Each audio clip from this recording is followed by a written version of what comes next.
selain menggunakan tes tertulis, instrumen non-tes apa saja yang sering Ibu gunakan untuk mengukur aspek sikap Ibu ataupun afektif dan keterampilan? Biasanya selain kita bikin instrumen atau ini untuk penilaiannya sikap ya, untuk keterampilan juga. Selain ketulisan tadi biasanya ketika pembelajaran itu kan kita kalau tertulis kan bisa langsung ada revisinya ya, langsung bisa dimulai setelah pembelajaran. Tapi ketika sikap dan motor itu ketika pembelajaran berlangsung kita sudah menemukan instrumen.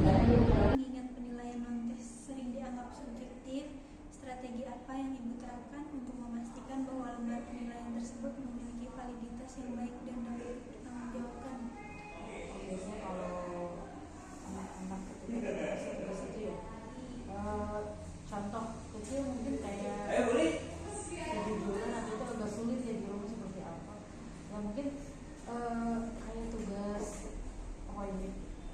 ini kan salah satu tadi kemarin Ibu kasih tugas salah satunya Ibu kasih tugas untuk membuat celengan sedekah subuh. Awalnya Ibu hanya nyuruh coba buatin celengan aja gitu, terus dikasih pas kali ketika masuk mereka bawa celengan, ada beberapa anak yang bawa celengan, ini celengan saya gitu kan.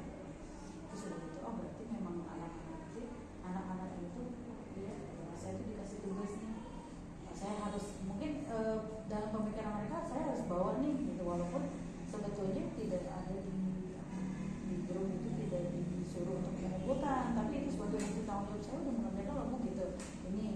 Tapi penilaian berikutnya adalah ketika ini kayaknya orang tuanya tidak diskusi dengan putrinya gitu, dengan putranya bahwa tugas ini tidak boleh, tidak bisa dikumpulkan gitu pada anak. Akhirnya dibawa pulang kembali itu sama mereka ya. Akhirnya saya konfirmasi ke orang tua bahwa tugasnya dikerjakan, tapi nanti tolong dilanjutkan untuk nanti mereka bisa melaksanakan sedekah subuh itu. Nah, ada beberapa anak yang memang anak saya memang sudah melaksanakannya lebih awal. Tugas kita kasih tugas kadang-kadang nih anak-anak itu kan salah satu contohnya tidak selesai nih di sekolah, dibawa pulang. Nah terus kelihatan, saya kadang suka mempertanyakan ini tulisan siapa gitu ya, ya itu ini apa ini tulisan mamanya, kok bisa selesai. Ternyata ada yang bilang oh iya tulisan ini memang tulisannya bagus gitu. Tapi ada juga yang kan di situ kelihatan sih benar atau tidaknya dari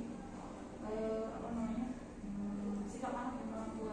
Jadi kita diskusi sama untuk ini ya, kita kalau secara langsung di kelas mungkin kelihatan ya.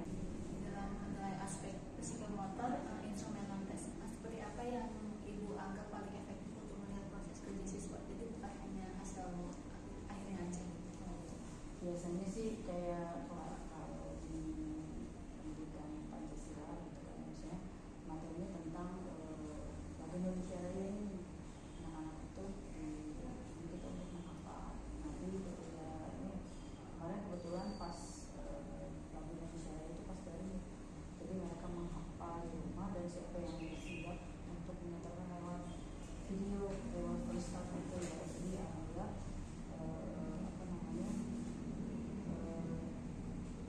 demonstrasi dan itu lebih mana memang mereka cuma baca aja atau mendengar, atau mungkin setiap Senin mereka mengikuti upacara, tapi ketika mereka ada materi itu kemudian baca